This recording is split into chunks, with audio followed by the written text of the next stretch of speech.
السلام علیکم ورحمۃ اللہ وبرکاتہ۔ انشاءاللہ آج ہم سیکھیں گے حروف صفیریہ کی صفت۔ صفیریہ یا صفیر کہتے ہیں سیٹی کو۔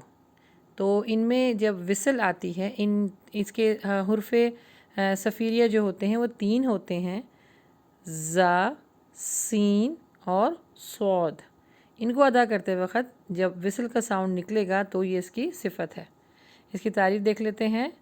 حروف صفیریہ ایسے حروف جن کو ادا کرتے وقت آواز ہمیشہ سیٹی کی طرح نکلے، حالانکہ ان تینوں کا مخرج ایک ہے، لیکن موٹا اور باریک پڑھنے کی وجہ سے ان کی صفت تبدیل ہو جاتی ہے۔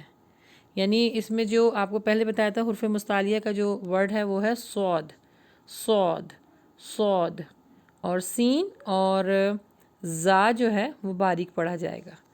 تو اس کو اپنی نوٹ بک میں لکھ لیجیے۔ ابھی جو پکچر آ رہی ہے اس میں غور سے دیکھیے کہ جو زبان اور اس کی مخرج اور اس کی صفت کس طرح جو ہے وہ شو کی جا رہی ہے۔ اس کی جو وصل ہے وہ تھوڑی سی مضبوطی کے ساتھ نکلے گی۔ اس کی پریکٹس کر لیتے ہیں۔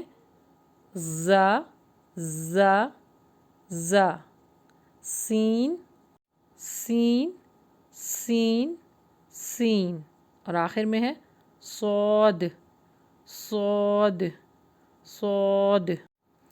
میں امید کرتی ہوں کہ آپ کو انشاءاللہ حروف صفیریہ کے بارے میں سمجھ میں آ گیا ہوگا۔ اس کے بعد انشاءاللہ ہم سیکھیں گے زیر زبر پیش اور جزم مشدد کے بارے میں، تاکہ آپ کو ان حروف کی بہت اچھی طریقے سے پہچان ہو جائے، اور جب ہم الف لگا کر جزم لگائیں گے تو ان کا مخرج اور اس کی صفت بہت بہترین طریقے سے ادا ہوگی۔ انشاءاللہ آگے آپ کو لیسن جو پڑھائیں گے اس کے بعد والے لیسن میں آپ کو اور آسانی ہوگی اس کو سمجھنے کے لیے۔